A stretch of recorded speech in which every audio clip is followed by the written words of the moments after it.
Hamburg. Tell us, please, do you sleep well? You don't have a bad dream?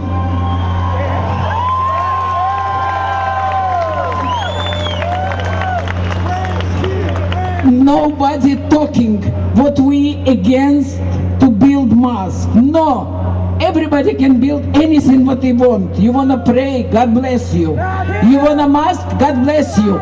But not put mosque on a cemetery.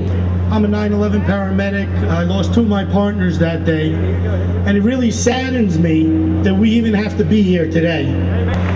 There should be no doubt in his mind when 75+% of the people say don't do this, when family members who've been victimized are standing out there and saying, please don't do this.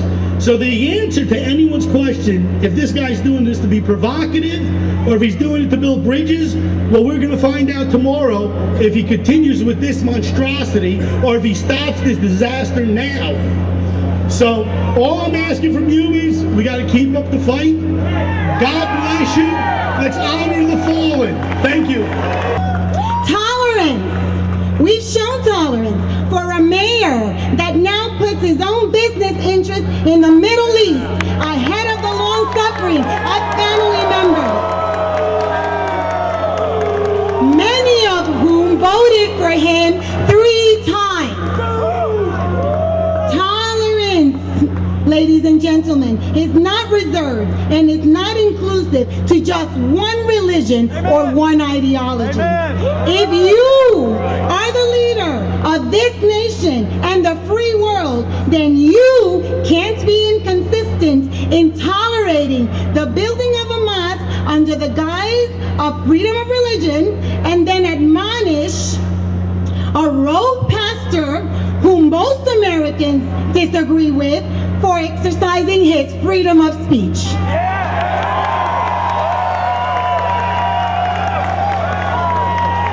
Do not ask us, do not ask me, the 9/11 family members, to continue to be tolerant of those who demonstrate selfish and self-serving behaviors and attitudes. Imam Abdul Rauf is quoted as saying this week that if we don't do this right, the moving of the mosque, anger will explode in the Muslim world. Well, Imam, anger is exploding in America too. As for me and my patriotic cohorts, my Tea Party people, my grassroots activists, my 9/11 family members, we will show tolerance indeed. But as Thomas Jefferson stated, we will heed the warning that eternal vigilance is the price of liberty. God bless you. I have been told that this day, 9 years ago, was just the same as today, a beautiful day. And remember, or try to remember, try to imagine the sounds that were heard here exactly on this spot, under the same blue sky, exactly 9 years ago. Those were the sounds of shock, the sounds of destruction, the sounds of panic, the sounds of pain, the sounds of terror, the sounds of war. We are here today because we have not forgotten all the loved ones that were lost and those left to carry on. And neither has the world. When the forces of jihad attacked New York, they attacked the world. And amongst those lost were people from 55 nations, people of every religion, of every persuasion. No place on earth was more multi-ethnic and multilingual than New York's proud towers. And this, ladies and gentlemen, this is exactly the reason that they were targeted. They constituted an insult to those who hold that there can be no peaceful cooperation among people and nations without submission to Sharia, to those, indeed, to those who wish to impose the legal system of the Islamic ideology to the rest of us. But as we all know, America, New York and Sharia are incompatible.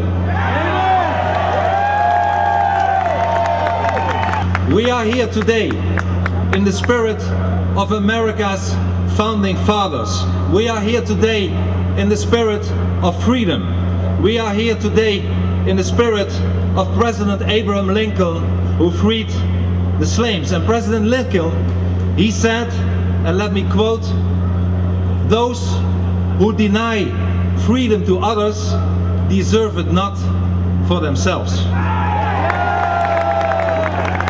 And these important words are key to our survival. The tolerance that is crucial to our freedom requires a line of defense. And Mayor Bloomberg uses tolerance as an argument to allow Imam Raouf and his sponsors to build a so-called Cordoba mosque. But Mayor Bloomberg, your mayor, he forgets, however, that openness can never be open-ended. A tolerant society is not a suicidal society.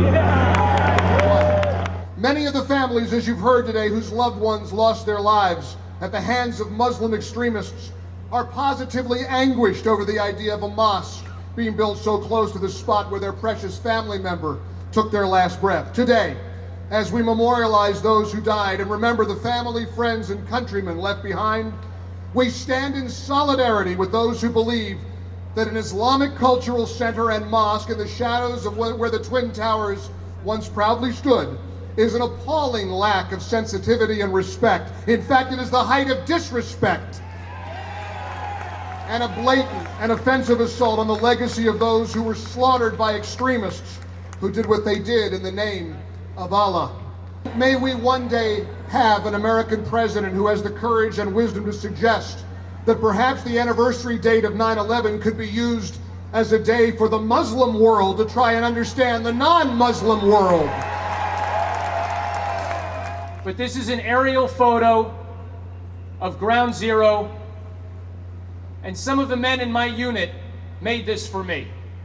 And I carried it next to my heart inside my flak jacket when I was in Iraq. And no.